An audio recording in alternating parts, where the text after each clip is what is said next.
এরা রেশনও নিচ্ছে আর পিএম কিষানের টাকাও নিচ্ছে, কোভিডের 2-3টা ইঞ্জেকশনও নিয়েছে। আর আপনি ভোট চাইতে গেলে বলেন এ তো হিন্দুদের পার্টি, হিন্দুদের পার্টি। আরে দাঙ্গা আমরা লাগাচ্ছি না, দাঙ্গা হুমায়ুন কবির লাগাচ্ছে। ঠিক করতে হবে আপনাদের। এই বাবর কে ছিল? বাবর একজন হানাদার, ভারতীয় নয়। বাবর ছিল বলাৎকারী, হিন্দু মেয়েদের ধর্ষণ করত। বাবর কে ছিল? হিন্দুদের মুসলমান ধর্মে ইসলাম ধর্মে নিয়ে যেত। বাবর কে ছিল? হিন্দু মন্দির ভাঙত। আমরা তো বলছি হিন্দু মন্দির বানাবে, মুসলমান মসজিদ বানাবে, শিখ গুরুদ্বারা বানাবে, খ্রিস্টানরা গির্জা চার্চ বানাবে। কে আপত্তি করেছে? জমি থাকলে টাকা থাকলে করুন না। বাবরের নাম লিখবেন কেন? আপনাদের ঠিক করতে হবে। বাবরের নাম থাকবে না মুছবেন? মুছতে গেলে মমতা ব্যানার্জি বাধা দিয়েছে। আমাকে এত লড়াই করে একটা রাজনৈতিক সভা করতে আসতে হয়েছে। হবে কি হবে না, যাব কি যাব না। আরো 2000 লোক হয়তো আসেনি, যে হচ্ছে না, যখন অন্য কাজে কলকাতা চলে গেছে, কাকদ্বীপ চলে গেছে, অন্য কাজে অনেক জায়গায় চলে গেছে। আপনি বলুন। আর হুমায়ুন কবির বাবরের নামে ধর্মীয় প্রতিষ্ঠান শিলান্যাস করছে, বাধা দেয়নি মমতা। 1000 পুলিশ দিয়ে পাহারা দিয়েছে। আপনাদের ঠিক করতে হবে। মমতা যদি ফিরে আসে তাহলে বাবরের নাম লেখা হবে। হুমায়ুন কবিররা যদি জিতে আসে, বলছে 90টা সিট জিততে হবে। মুসলমানদের হাতে ক্ষমতা থাকবে, কে মুখ্যমন্ত্রী হবে তারা ঠিক করে দিবে। আর কথা দিয়ে গেলাম, বিশ্বাস করেন তো আমাকে? কুটুমকে বিশ্বাস করেন তো? বিজেপি যদি আসে, যদি আপনারা আনেন, বাবরের নাম লিখতে দেব না। শুধু বাবর নয়, আকবরের নাম লেখা হবে না, হুমায়ুনের নাম লেখা হবে না, শাহজাহানের নাম লেখা হবে না, ঔরঙ্গজেবের নাম লেখা হবে না, আর বাবরের নাম নিশান মুছে দেওয়া হবে। ঠিক করতে হবে। বাবরকে চান না শিবাজি মহারাজকে চান? বাবরকে চান না স্বামী বিবেকানন্দকে চান? বাবরকে না চান না মহাপ্রভু শ্রী চৈতন্য দেবকে চান? বাবরকে চান না স্বামী প্রণবানন্দকে চান? ঠিক করতে হবে। খগেন মুর্মুর রক্ত দেখেছেন তো? বদলা চান তো? বদলা তখনই হবে বদল যদি হয়। আপনি বিজেপিকে আনুন, আপনি তো হিন্দু, আপনার ধর্ম থাকবে তো মমতা থাকলে।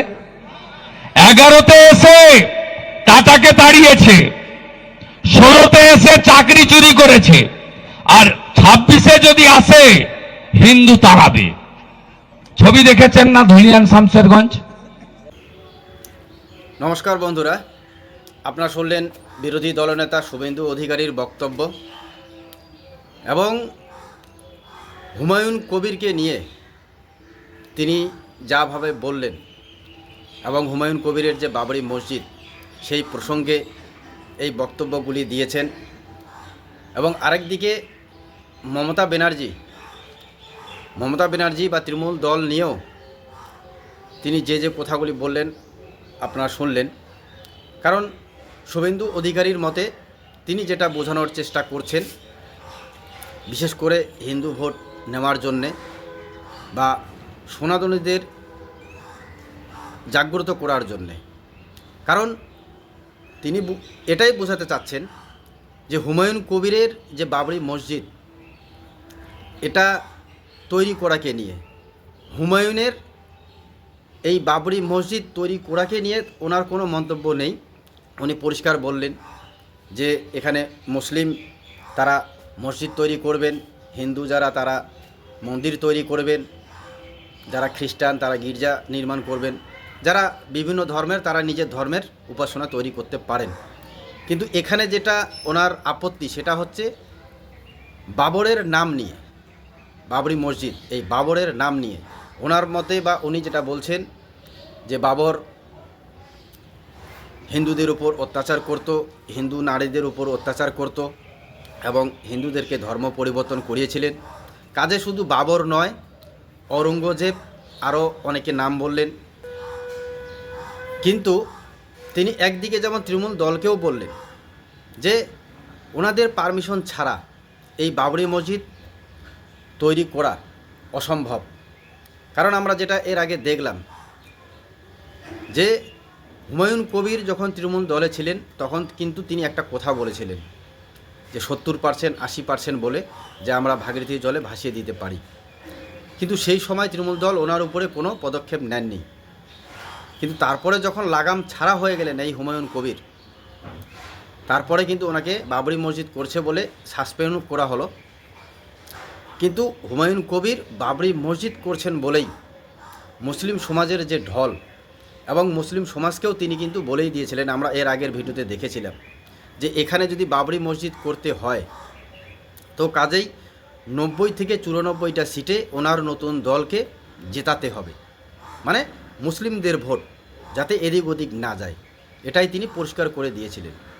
কিন্তু আরেক দিকে যেটা আমরা দেখছি যে বিরোধী দলনেতা শুভেন্দু অধিকারী তিনি কিন্তু বলছেন যে এই বাবরি মসজিদকে যদি রুখতে হয়, চুরি দুর্নীতির হাত থেকে যদি রেহাই পেতে হয়, তাহলেই 26-এ কিন্তু এই বিজেপিকেই আনতে হবে বাংলায়। কিন্তু এখানে যেটা পরিষ্কারভাবে বোঝা যাচ্ছে, আমি ব্যক্তিগত মতে আরও একটি কথা বলতে চাই। এখন বাংলার ভোটের যে একটা কৌশল দেখা যাচ্ছে, বাংলার ভোটের কৌশলে কিন্তু প্রকৃতভাবে এই যে ধর্মের ব্যাপারটা চলে এসেছে।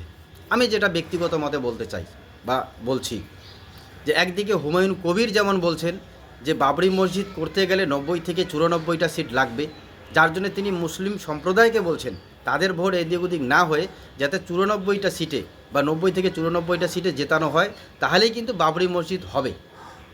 অপরদিকে বিরোধী দলনেতা শুভেন্দু অধিকারী যেটা বলছেন, ওনার কথা মতো যে যদি এখানে বাবরি মসজিদকে রুখতে হয় হিন্দুদের ঐক্যবদ্ধ হতে হবে এবং বিজেপি সরকারকে বা বিজেপিকেই ভোট দিতে হবে, বিজেপি সরকারকে নিয়ে আসতে হবে, তাহলেই এই বাবরি মসজিদ রুখা সম্ভব হবে।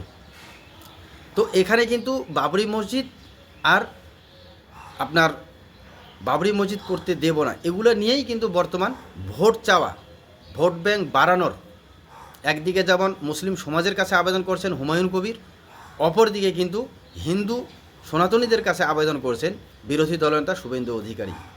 কিন্তু আমি বলতে চাই যে বাংলার যে আসল যেটা জনসাধারণের সাংবিধানিক অধিকার, শিক্ষা, স্বাস্থ্য, কর্মসংস্থান, এটা নিয়ে কিন্তু কারো কাছে কোনো আপিল করা হচ্ছে না, কেন জানি এটা আমার মনে হচ্ছে। তো আপনারাও পুরো প্রতিবেদন দেখছেন, আপনারাও বলবেন অবশ্যই যে আপনাদেরও ব্যক্তিগত মত অবশ্যই জানাবেন যদি আমার এই মতের সাথে এক হয় তো। কিন্তু এখানে কথা হলো সাধারণ মানুষের যে অধিকার, বাংলায় এ পর্যন্ত প্রায় এর আগে শুনেছি 8,000, এখন যেটা খবর সেটা হচ্ছে কমপক্ষে 25,000-এর মতো মানে সরকারি স্কুল বন্ধ। এবং তারপরে যেটা দেখছি যেটা স্বাস্থ্যের ব্যাপার, আপনার স্বাস্থ্যের ব্যাপার যে কোনো জায়গায় যান না কেন, এবং সবথেকে বড় কথা আমি আমাদের উত্তরবঙ্গে এর আগেও বলেছি এখনও বলবো, একমাত্র স্বাস্থ্য প্রতিষ্ঠান যেটা উত্তরবঙ্গ মেডিকেল কলেজ ও হাসপাতাল, সেখানে প্রায় এর আগে 2015 সালে প্রধানমন্ত্রী স্বাস্থ্য সুরক্ষা যোজনায় 150 কোটি টাকায় সুপার স্পেশালিটি ব্লক, সেখানে অত্যাধুনিক যন্ত্রপাতি দিয়ে ট্রিটমেন্ট হওয়ার কথা, সেটা এখনও পর্যন্ত কমপ্লিট হয়নি। আজকে 2025, এবার সেই অত্যাধুনিক যন্ত্রপাতি সেখানে পৌঁছতেছে, সেটা নিয়ে কোনো নেতারা কিন্তু বিদ্রোহ করছেন না, প্রতিবাদ করছেন না।